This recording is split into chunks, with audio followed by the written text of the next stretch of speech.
자, 여러분들, 다니엘 9장입니다. 이제 7장, 8장까지 끝났고 이제 9장.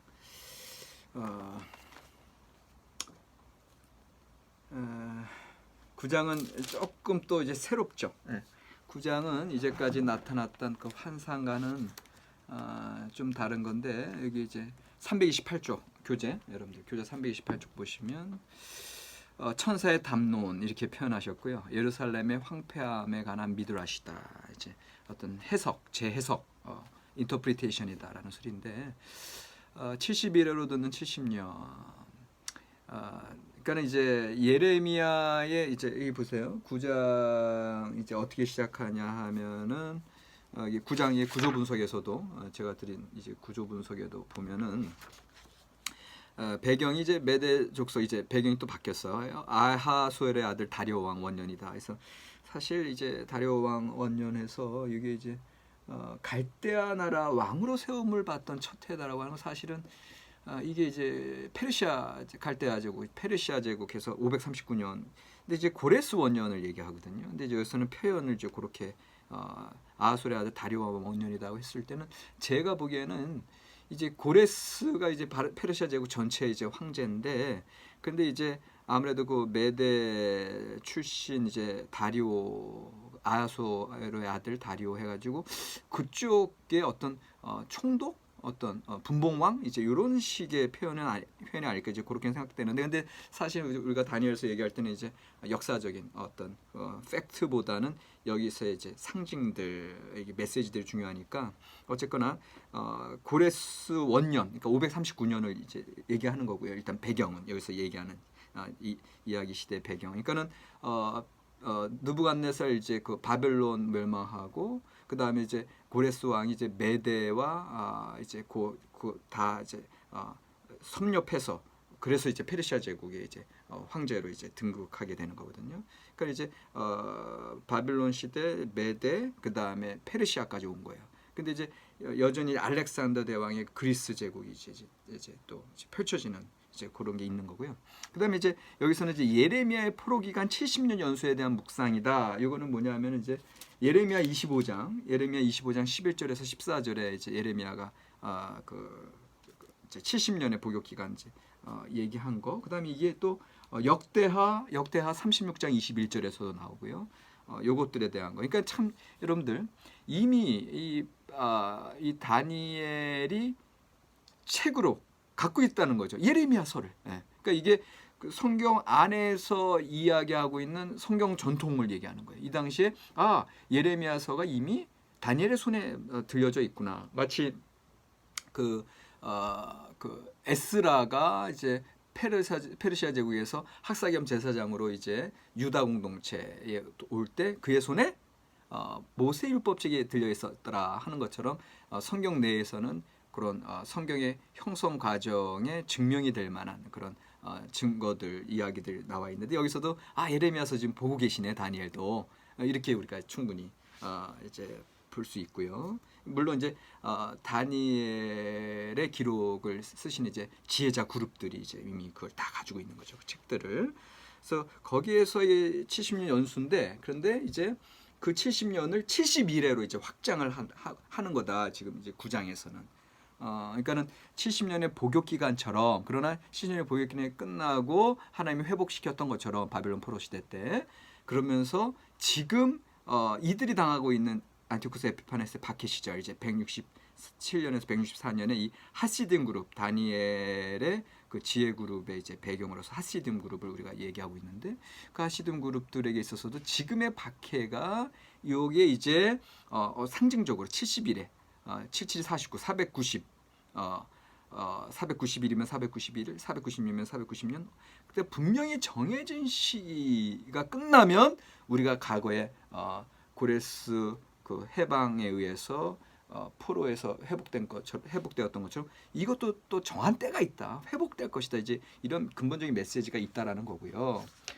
그래서 이제 어쨌든 이 9장에서 이따가 볼 거지만 이제 분명한 연도, 분명한 시간표 이것들이 계속 강조되는 것을 볼 수가 있고요.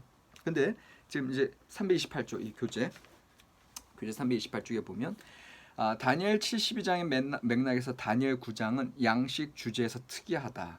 다니엘 9장은 다니엘서 7, 8장과 10, 12장과 크게 구분된다. 후자가 모두 환상과 환청이라는 양식으로 소개되는 묵시라면 요 다니엘 9장은 기도와 계시로 소개된 글이다. 차이가 좀 있어요. 예. 그래서 다니엘 9장은 329쪽 유대인의 운명을 이스라엘과 하나님과의 관계 속에서 파악하도록 독자를 유도하고 있다. 7, 8, 10, 12장이 묵시문학적 역사관을 드러내는 종말론을 가르치고 있다면 다니엘 9장은 이스라엘의 전통신학에 대한 묵시문학적인 재해석이다. 그러니까 전통신학, 그 예레미야, 그 예언서에 대한 재해석이 이제 묵시문학적으로 쭉 이제 시간표대로 흘러간다. 이제 그런 재해석이라고 하는 거, 인터프리테이션이라고 하는 거. 그래서 거기 이제 구조, 다니엘의 기도와 천사의 메시지, 예루살렘의 황폐함에 관하여서 쭉 한눈에 알아보도록 이렇게 이제 말씀하고 계신데, 이제 제가 이제 그 다니엘 9장 구조 분석한 거 이제 다시 한번 보시면 여기 다니엘이 사실은 여기 책에서 교재에서는 그렇게 강조를 안 하시는데 저는 이게 이제 다니엘이 이제 회개 기도하고 있는 거 이게 너무너무 중요하게 이제 다가오고 있거든요. 다니엘의 회개 기도. 그래서 하나님의 긍휼과 용서를 간구하는 거. 이게 아주 처절한 반성, 처절한 회개. 하나님의 말씀대로 살지 못했던 이스라엘 역사에 대한 회개거든요. 다니엘 한 사람으로 대표되는 이스라엘 전체를 상징하면서 다니엘이 정말 예수 그리스도께서 십자가에서 온 인류의 죄를 다 지고서 못 박혀 죽으심으로 속죄하시고 구원을 이루신 것처럼 지금 다니엘은 이때 당시에 그 이스라엘 전체의 그런 죄악들 그것을 우리가 하나님을 듣지 않았습니다. 우리가 범죄했습니다. 이걸 하나님 앞에 이제 회개 기도하는 장면이 이제 너무나 절절하게 이제 다가오고 있습니다. 그래서 여기 4비절에 보면 하나님 호칭, 그다음에 15A절 하나님 호칭 좀 이런 게 이제 구조 분석할 때 이런 시그널을 주고 있어요. 그래서 여기 4비절에서는 크시고 두려운 하나님 이제 4비절 크시고 두려워할 주 하나님 주를 사랑하고 주의 계명을 지키는 자를 위해 언약을 지키시고 그에게 인자를 베푸시는 이시여. 그래서 인자를 베푸시는 이시여 헤세드가 이제 나오고 있고요. 그러니까는 벌써 이렇게 시작하는 거 크고 두려운 하나님 이제 절대자 하나님 그러나 동시에 인자를 베푸신 하나님 긍휼을 베푸신 하나님 이제 요거 같이 가는 거죠.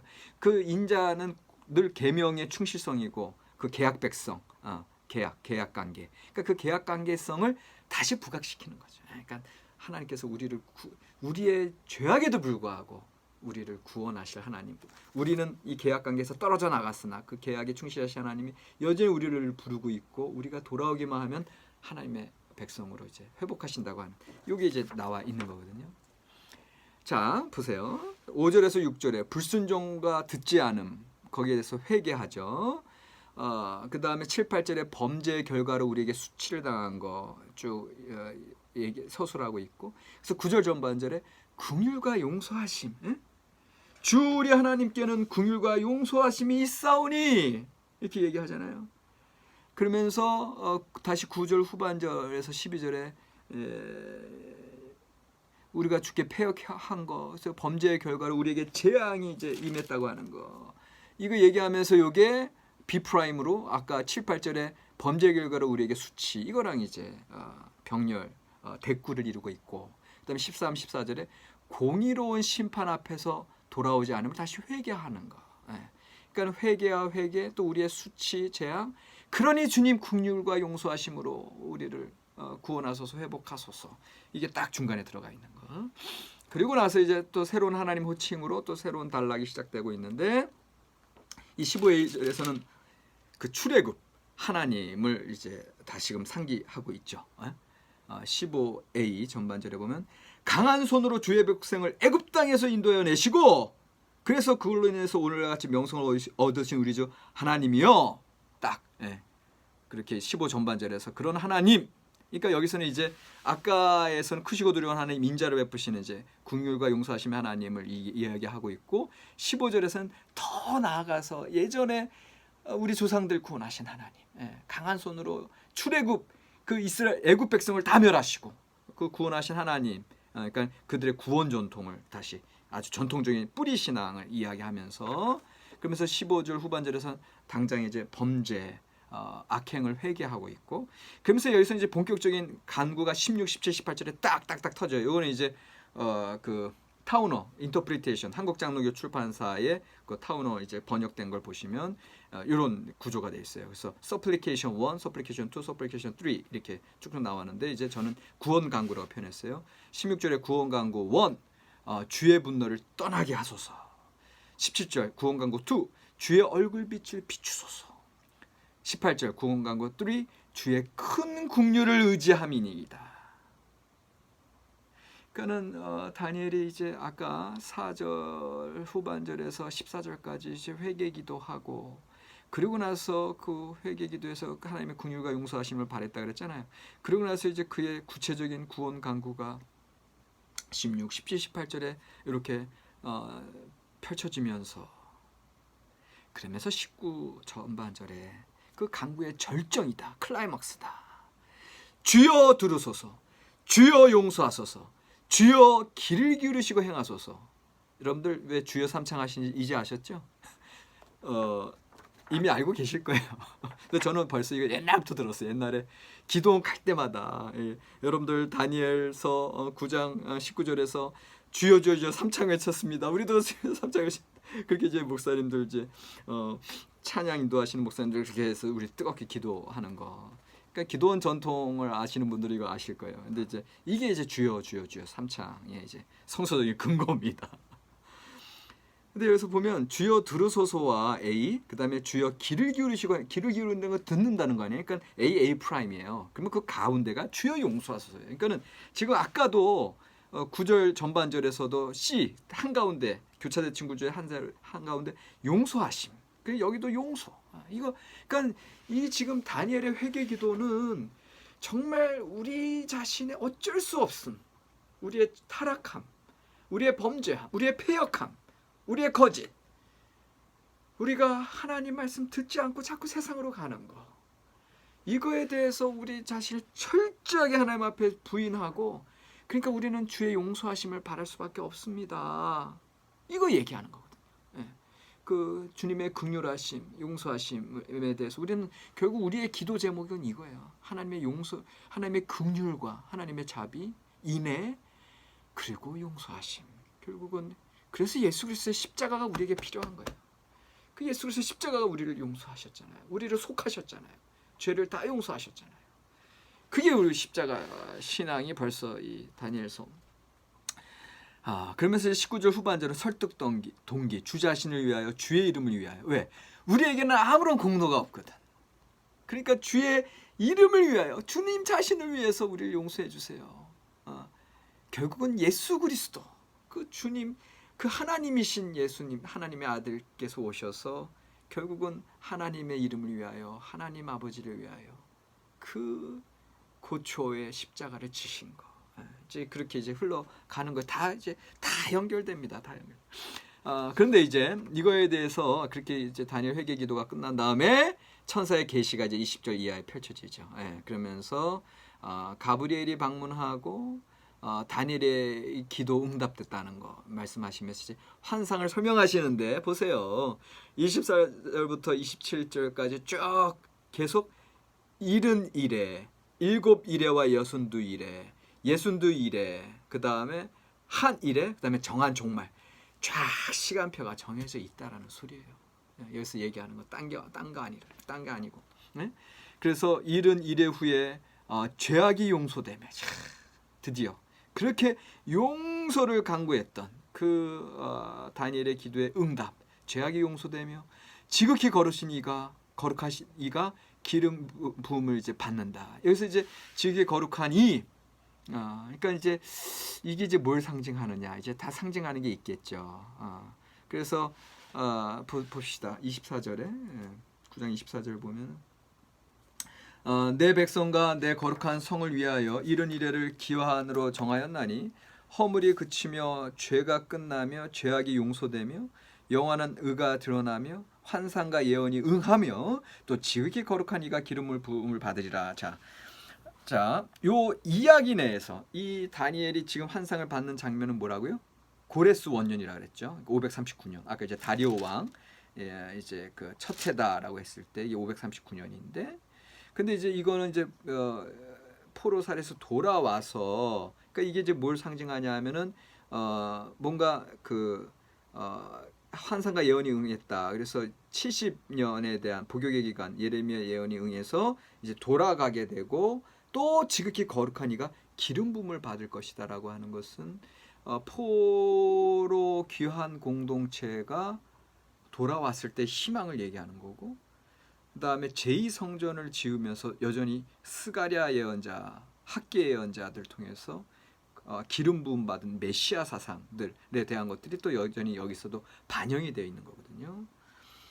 그런데 이제 중요한 건 이 거룩한 이가 기름 부음을 받아 A였죠. 근데 이제 A 프라임 보세요. 제가 여기 보면은 26A절에 기름 부음 받은 자가 끊어진다. 그러니까는 실제로 이게 이제 지금 이 상황에서 사실은 이제 164년 이제 사후 예언식으로 이제 그 옛날 일을 역사적으로 돌이켜 보면서, 그러나 지금 이제 포로 기한하는 539년 그 원년 고레스 원년 시대 때 예언하는 것처럼 나오잖아요. 그러니까 결국은 그 어떤 메시아 또 지극히 거룩한 이가 기름 부음 받은 거, 거기에 대한 소망이 있었는데, 그런데 이게 어떻게 되는 거예요? 예. 그 다음에 성이 중건됐죠. 25절에 B.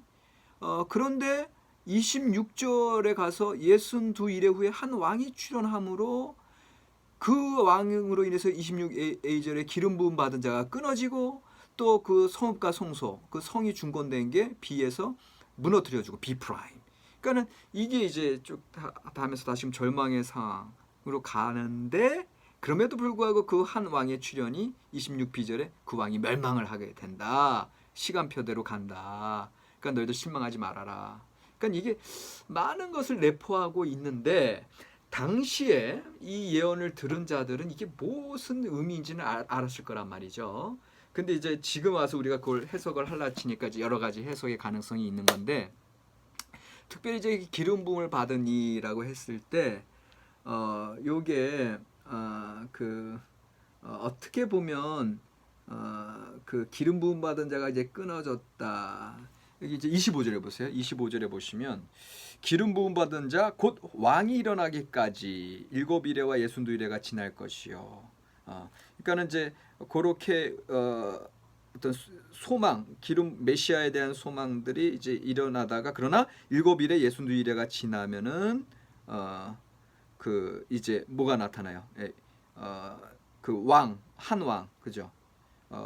그 26절에 62일의 후에 기름 부음 받은 자가 끊어져 없어질 것이며 장차 한 왕의 백성이 와서 그 성을 무너뜨린다고 하는 거. 그러니까는 그런 어떤 메시아 이제 그 포로기 이후 제2성전 시대 때 들끓던 그 수르바벨을 중심으로 들끓던 그런 메시아 사상이 이제 포기되는 것들이 이제 이야기되는 거거든요. 근데 여기서 이제 또 타우너 아까 얘기했던 인터프리테이션 그 주석을 보니까 이 기름 부음 받은 자 곧 왕 요거를 기름 부음 받은 자와 왕 이렇게도 해석이 가능하다 나오더라고요. 그러면 기름 부음 받은 자면 예수와 여호수아를 얘기하는 거고, 왕 얘기할 때는 이제 그 수르바벨을 얘기한다. 이제 이렇게도 이제 해석이 가능해요. 근데 재밌는 건 그렇게 해석으로 그 정도로 끝나는 게 아니라 보세요. 지금 167, 164년이면 또 어떤 그 이후에 또 어떤 일들이 일어나냐면은 이게 그 안티오쿠스 에피파네스의 박해가 끝나고 마카비 혁명이 이제 승리를 해서 어떤 왕조가 펼쳐져요? 하스모니아 왕조가 펼쳐지거든요. 그러니까는 요것이 나중에 하스모니아 왕조가 이제 펼쳐지면서는 또 그 이제 그 대제사장 자리 두고서 이제 싸움이 일어나거든요. 그 싸움에서 어떤 그 야손이라고 하는 자가 오니아스 3세 대제사장의 그 직을 안티코스 에피파네스에게 뇌물 바쳐가지고 야손이 이제 대제사장이 되거든요. 근데 그 기름 부음 받은 자들이죠 다. 근데 나중에 또 메넬라우스라는 자가 또 나타나가지고는 그 야손을 폐위시키고 이제 더 많은 뇌물을 안티고스 에피파네스의 바침으로 자기가 재산이 되는 거거든요. 그러니까 이럴 때 자꾸 그 한 왕에 의해서 에피파네스에 의해서 이 대제사장들이 이제 끊어지는 그런 것들과도 연관이 될 수 있는 거거든요. 그러니까는 지금 이 다니엘서 자체는 그런 여러 가지 가능성을 이제 해석이 가능하다라고 하는 거는 이제 많은 주석가들이 이제 얘기하고 있고, 그러나 이제 우리는 이제 그런 이제 불확실한 여러 다양한 의견들 분분한 것보다 이 본문에 좀 집중하고 싶은 거예요. 이 본문에 집중하다 보면 여기에서 이야기하는 그 중요성, 이미 결국 27 후반절에 정한 종말까지 그 진노가 항폐하게 하는 자에게 쏟아진다. 결국은 그 한 왕 안티오쿠스 에피파네스, 하나님의 성도들을 방해하는 그 세력의 멸망에 대해서 이야기한다. 그래서 하나님의 시간표, 그리고 하나님의 그 미래의 뜻, 그 은밀한 일들을 아는 자들에게 하나님의 살아계심과 그 거룩한 삶을 이 세상에 치우치지 아니하고 고통 속에서도 아니면은 여러 가지 힘든 어려운 상황 속에서도 결국은 묵시적인 지혜의 삶으로 이제 인도하고 있다.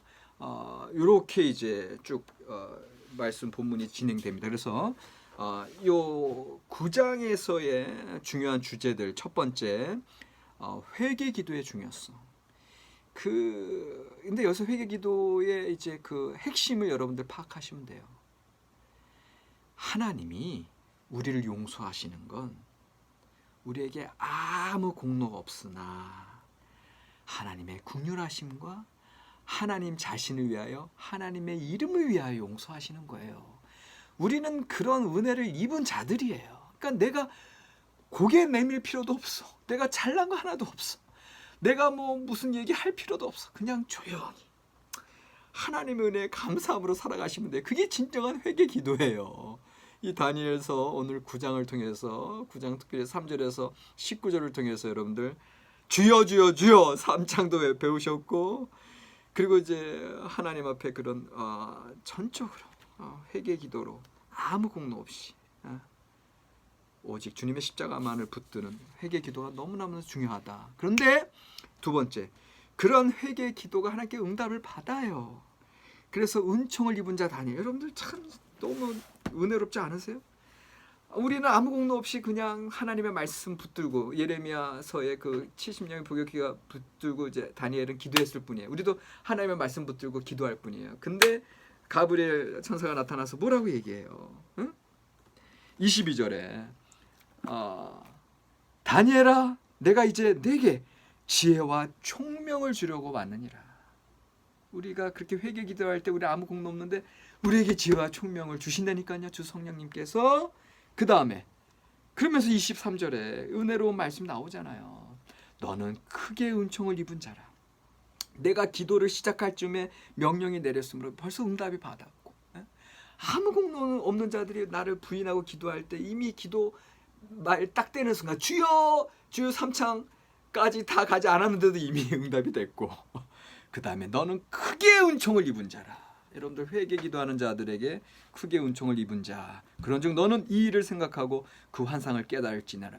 그러면서 하나님의 비밀을 주시잖아요. 그걸 깨달을지니라 하면서 이제 쫙 해석을 하시면서 하나님의 비밀, 섭리, 정해진 때에 그 은밀한 일을 알려주시는 겁니다. 그러면서 세 번째, 이미 정한 종말까지 이미 정해져 있어. 그래, 여러분들 현실에서 낭망할 필요 없고, 현실에서 누가 알아주지 않는다고 불평할 필요 없고, 이미 정한 종말의 그 비밀을 여러분들 맡았어요. 여러분들 여기서 꼭 기억하세요. 그 이미 정한 종말이라고 하는 의미가 어떤 시간표대로 뭐 세대주의들이 막 시간표 계산하는 대로 그 얘기하는 거 아니에요. 뭔가 그거 자체는 하나님의 비밀을 맡은 약속이라는 거예요. 우리 안에 들어온 약속이라는 거예요. 이미 정한 종말까지, 그 27절 후반절에 정한 종말까지, 이 얘기는 우리가 시간표 계산하고 막 뭐 무당처럼 천리안처럼 또 이단처럼 미래를 점치는다는 소리가 아니에요. 정한 종말까지 그것은 하나님의 비밀이 들어와 있다라는 거예요. 하나님의 거룩하신 교통하심이 들어와 있다라는 소리예요. 오해하지 마세요. 이미 정한 종말까지 하나님의 비밀을 맡은 자의 상징어예요. 이미 정한 종말까지 beyond our understanding, 우리의 한계를 건너서 그 우리의 한계 영역 넘어, 그 경계 넘어까지 가서 그것이 나에게 심한 근심을 주고 놀라움을 줄 수밖에 없는 상황이라 할지라도 그러한 거룩한 삶 가운데 나아가서 그 하나님의 절대 주권과 늘 교통하는 삶을 얘기하는 겁니다. 네 번째, 여전히 하나님께서 자유하심으로 우주적인 통치, 그 새로운 하나님의 섭리 앞에, 새로운 그 시간표, 그 비밀 앞에 우리는 절대 의존할 수밖에 없는 삶. 아까 회개기도 했던 것처럼. 자, 회개기도, 그 다음에 하나님의 큰 은총을 받은 자로 비밀을 맡았어. 그러나 여전히 그 거룩하심, 그 비밀을 알매도 불구하고 여전히 우리는 또 하나님 앞에 절대 의존. 왜? 그 하나님은 또 자유하신 하나님이시거든요. 절대 의존한다고 하는 거. 이것도 수미상관이에요. 교차대칭이에요. 회개와 그 다음에 절대 의존. 그러나 그 가운데 하나님의 비밀을 맡은 약속, 그 이미 정한 종말까지. 이 속에서 묵시적인 거룩함이 있는 거고, 묵시 지혜의 계시성이 있는 거고. 자, 끝으로 예수 그 이름의 비밀, 하나님의 비밀을 맡은 자, 고린도전서 단일하다가 다시 신약, 고린도전서 4장 1절에서 5절, 고린도전서 4장 1절에서 5절. 사람이 마땅히 우리를 그리스도의 일꾼이요 하나님의 비밀을 맡은 자로 여길지어다. 그리고 맡은 자들에게 구할 것은 충성이니라. 이게 이 맥락이에요, 여러분들. 늘 임원 수련회 가서 이 말씀은 많이 여러분들 외치시잖아요. 그런데 이 맥락은 예수 그 이름의 비밀, 하나님의 비밀인데, 자, 그리고 맡은 자들에게 구할 것은 충성이니라. 3절, 너에게나 다른 사람에게나 판단 맞는 것이 내게는 매우 작은 일이라도 나도 나를 판단하지 아니하노니. 여러분들, 하나님의 비밀을 맡은 자들은 아무에게 판단받지 않는다니까요. 아까 얘기했던 이미 정한 종말까지 그 계시성이 우리한테 들어와 있다니까요. 4절, 내가 자책할 아무것도 깨닫지 못하나 이로 말미암아 의롭다함을 얻지 못하노라. 자기 부인 절대 의존, 다만 나를 심판하실 이는 주시니라. 하나님의 자유하심, 그 하나님 앞에 절대 의존. 그러므로 5절, 때가 이르기 전 곧 주께서 오시기까지 아무것도 판단하지 말라. 그가 어둠에 감추인 것들을 드러내고 마음의 뜻을 나타내시리니 그때에 각 사람에게 하나님으로부터 칭찬이 있으리라. 충성으로 감당하고 예수 그리스도의 그 이름의 비밀로만 나아가시고요. 그럼에도 불구하고 우리 안에 하나님의 비밀과 그 하나님의 지혜는 다 있어. 아무도 나를 판단할 수 없어. 내가 오히려 다른 사람들 판단할 수 있어. 그럼에도 불구하고 여전히 겸손히 하나님께 선하게 주관자이신 하나님께 모든 것을 내어 맡기고 우리는 충성으로 우리의 일만 감당하면 된다라고 하는 거, 그게 오늘을 사는 묵시 지혜 신앙인들의 충성된 삶이라는 거고. 끝으로 골로새서 2장 2절, 골로새서 2장 2절, 이는 그들로 마음의 위안을 받고 사랑 안에서 연합하여 확실한 이해의 모든 풍성함과 하나님의 비밀인 그리스도를 깨닫게 하려 함이니. 확실한 이해의 모든 풍성함, 지혜의 풍성함, 그리고 은밀한 일을 이미 깨달은 자의 풍성함이에요. 그런데 하나님의 비밀인 그리스도를 깨닫게 하는 것과 연관되어 있어요. 자, 이제 오늘 제가 얘기하고 싶은 거, 이 다니엘서 이 7장, 8장, 9장을 통해서 오늘 우리에게 알려주시는 것은 하나님의 분명한 시간표가 있다고 하는 거. 그런데 그것을 우리는 그런 것들에 대해서 우리가 계속 하나님의 어떤 예지와 하나님의 뜻과 어떤 은사로서의 어떤 비밀을 마치 바울 사도가 삼층천에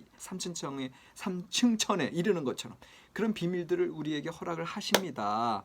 그런데 그것이 그냥 점치는 것처럼 미래 시간표 다 알고 있는 것처럼 사람들 두렵게 하는 그런 이단적인 모습이 아니라 결국은 그 하나님의 약속, 비밀, 분명한 뜻, 하나님의 주권 이것들을 우리가 받아들인다는 거고 그 받아들이는 것이 바로 예수 그 이름의 비밀을 맡은 자로서의 삶이에요. 다시 말하면 현실의 어떠한 삶 속에서도 환경 속에서도 예수 그 이름의 비밀이 우리의 삶의 중심에 와 계시면 오늘 지구가 멸망해도 내일 나의 삶 가운데 어떠한 일이 닥쳐도 예수 그리스도의 이름의 비밀로 승리하는 줄 믿으시기 바랍니다. 너무 다니엘과 묵시신학 이거의 결론이 너무 금방 왔는데 오늘 10번째 주밖에 안 되는데 그러나 계속 이제 강조가 될 겁니다. 계속 깨달으실 겁니다. 결국 묵시신앙의 하이라이트는 예수 그 이름의 비밀이에요. 여러분들 예수 그 이름의 비밀을 늘 붙드시고 항상 승리하시고 이 세상의 권세자들 이 세상을 다스린다고 생각하는 자들 위에 여러분들이 계신 줄로 믿습니다. 왜?